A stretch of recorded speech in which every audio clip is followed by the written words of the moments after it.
2025 was altogether a pretty good year for video games, although a lot of those games kinda just ran through me, to tell you the truth. The big news this year was Nintendo Switch 2 finally getting released. Before it happened, it kinda felt like it was taking forever, but now that it actually did, it still doesn't feel like it did. It's not the worst Nintendo console release by a long shot, but I also found it pretty underwhelming. You know, it didn't feel like a Nintendo console release year to me. They're trying to sell this welcome tour thing for $10, and one of the selling points is that you can learn why there's a millimeter gap in between the Joy-Cons and the unit. And they say Nintendo is out of touch. This was such a stupid ass thing that GameStop actually hired AVGN himself to talk about it on video, and he said, "Switch 2 welcome tour? How about I switch to a better fucking game?" I know I've already said Astro's Playroom was free 100,000 times, but for God's sake, man, Astro's Playroom was free for the 100,001th time.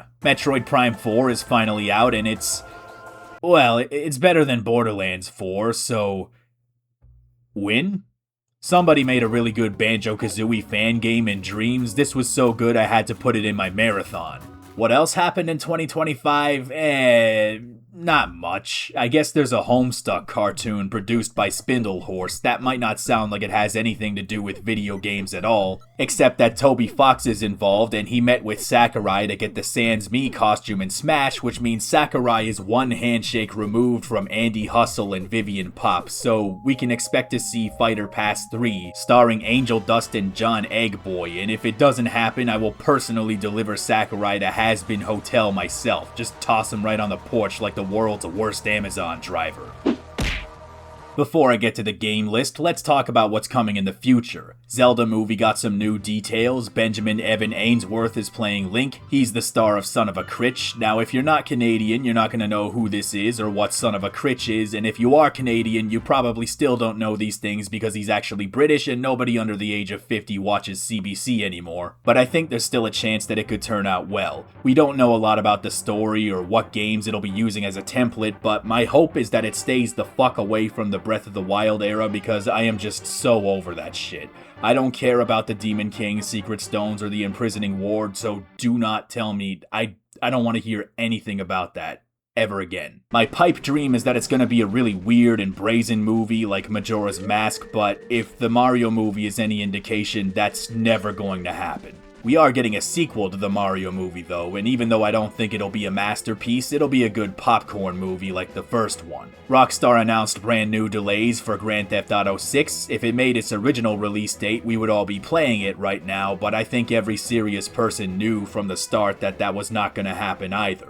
I don't even think I can remember a time when Rockstar actually did manage to release one of its games when they said they would. It's practically a self-fulfilling prophecy at this point that Rockstar's initial release date should always be read as untrustworthy. Naughty Dog's Intergalactic is also being pushed back. There's a rumor that the game is being rewritten because a disgruntled employee anonymously leaked the entire story and Neil has to rewrite the whole shit now. I don't know if that's true at all, but it'd be kinda funny, or at least it would be if it didn't mean that they're probably gonna go into another intense underpaid crunch period like they did with Last of Us 2. Expedition 33 was turning a lot of heads this year, and I haven't played it yet because I first have to play every single other RPG that inspired it. When I do inevitably make an ass-long video about Expedition 33, I want it to be as well informed as possible. I know every year I say, this is the year I start playing RPGs, and then I don't actually do it, but 2026, I'm thinking this actually will be the year. Kojima's still in the kitchen as usual. OD is a game shrouded in complete mystery, but the true mystery of this game is,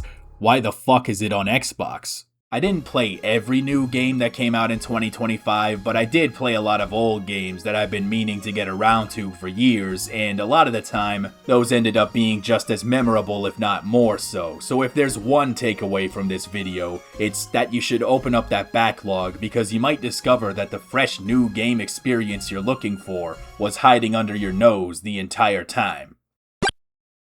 Minecraft, I guess.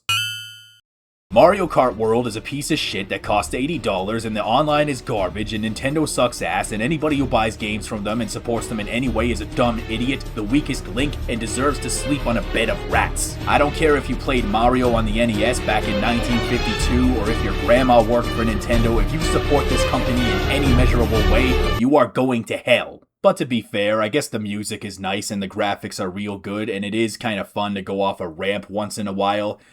Yeah, it's fine.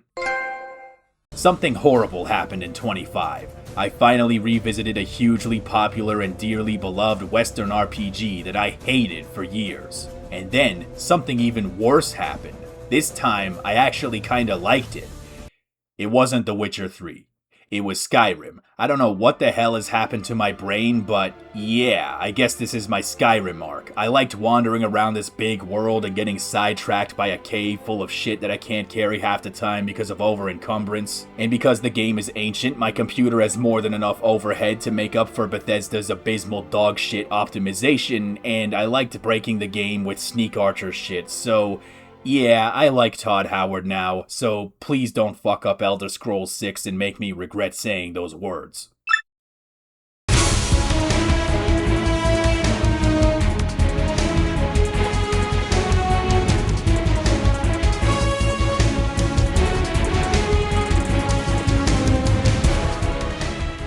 Metal Gear Solid Delta is a very faithful remake, it's a very feature-complete remake, it's a very pretty remake, but it also made some frustrating mistakes that keep it from being the remake that I was really dreaming of. Modern third-person shooter controls duct taped to clunky animation-based actions that struggle to keep up with Phantom Pain, which is now over 10 years old. It just didn't feel as good as it should have a lot of the time. Could have been better, but it's nice to see my old friend Big Boss with all those graphics. Like I said in the beginning, 2025 was a Nintendo console release year, but it didn't really feel like one. The game I was expecting to be the crown jewel of the launch library was Donkey Kong Banana Bitch. This is a lot of goofy, silly fun, smashing up the terrain, doing some funky creative platforming once in a while, beating the shit out of some rock monster with your giant monkey fists. But honestly, I kinda liked last year's Astro Bot more. Donkey Kong is dumb, stupid fun in a way you couldn't do on Switch 1. But it also makes a lot of the same structural mistakes that new Nintendo series tend to make. Banjo-Kazooie nuts and bolts. This is not ironic. This is not satire. I am playing it straight up, yo. There is not a man on this planet more upset about the fall of Banjo-Kazooie and Rare than I am, but after 17 years, I don't think it's sensible to be angry at Banjo Nuts and Bolts anymore because this is an honest-to-God fun video game. The graphics are nice, except when they're not, the music is consistently great, and the vehicles are genuinely fun to build and drive once you get into it. I would never tell you the game is flawless, but most of the time I spent was fun, and that's just a straight up fact. If they ever revisit Banjo-Kazooie, they shouldn't make the next game like this, but this game is great on its own, so they don't really need to. This year, I finally sat down and beat Halo 2 on Legendary, and let me just say it was... In 2025, I beat Halo 2 on Legendary, and I got Halo 2 on Legendary is... Halo 2 is... Fuck this game, seriously. I am of the pretty firm opinion that Doom the Dark Ages is the weakest of the new Doom titles, but it should tell you something that I find even the least personally exciting Doom game to be better than just about every other game that came out this year. Dark Ages was the first new Doom game not to be nominated for Game of the Year, and I totally get it. It's not as groundbreaking and focused as Doom 16 was, and it's not as fast and snappy as Doom Eternal. But it is heavy, it hits hard, it's like a really heavy, greasy, dense 3-layer bacon cheeseburger with Monterey Jack cheese and some spicy garlic sauce. It's like a burger so good it'll put you in the hospital. The kind of burger where everyone else at the restaurant stares at you like you're an animal if you try to eat it.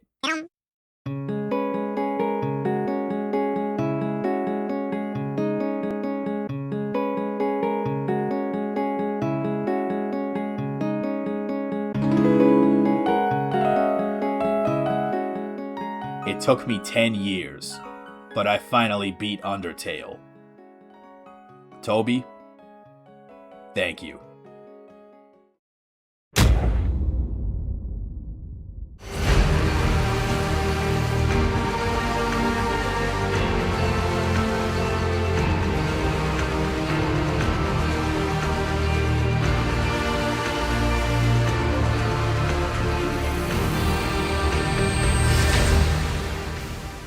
If you told me in 2019 that the sequel to Death Stranding would be my game of the year, I would not have believed you. When that game first came out, the plot was confusing, the gameplay was bumpy, and, well, it wasn't Metal Gear Solid 6 like everyone wanted it to be. Thankfully, Death Stranding 2 rectified this by giving you a tranq pistol, a tranq sniper, a zoo full of rescued animals, and VR missions for you to practice taking down combat sentries. Sneaking mission 60, weapons 80, advanced VR, huh? Gameplay-wise, the game is a lot more intuitive than Death Stranding 1, and evolved a lot of the ideas to a greater extent. Mechanics I often overlooked in the first game, I was making liberal use of in the second.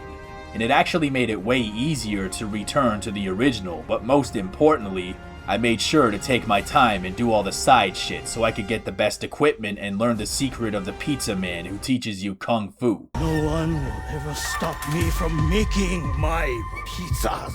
But on top of generally being a better video game, in many ways, Death Stranding 2 is the creative synthesis of many of the themes and ideas Kojima already explored in Metal Gear, brought to life with incredible acting, phenomenal soundtrack, and some of the most impressive tech I have ever seen in a video game to this day. And that an open world game can look this good while running at 60 FPS on a base PS5 while Metal Gear Delta is a PS2 game remade in Unreal 5 with hugely segmented levels, and it keeps tanking into the mid-30s is very impressive. But Death Stranding 2 is also possibly the most overtly humanistic story that Kojima has made, a story about family, about love, loss, grief, and hope. I think Metal Gear always had humanistic stories, they just weren't as obvious because they were often caught up in the we live in a society part of the story. Death Stranding 2, unlike the first game, has a much broader emotional range, which is impressive considering one of the first things that happens is Sam blowing his brains out 3 times in a row. The narrative wisely shifts its focus away from re-explaining in excessive detail the minute elements of the fiction towards the human relationships, and the game is that much more interesting for it. The game is a journey, and everyone who played the game shared in that journey by helping each other out, leaving behind structures, building bridges, roads, and monorails. Make no mistake, Death Stranding takes place in a world that is very frightening and scary, but it can also be beautiful, as long as we choose to make it that way.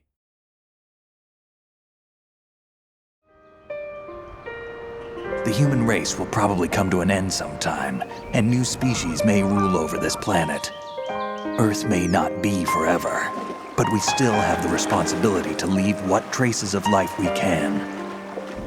Building the future and keeping the past alive are one and the same thing.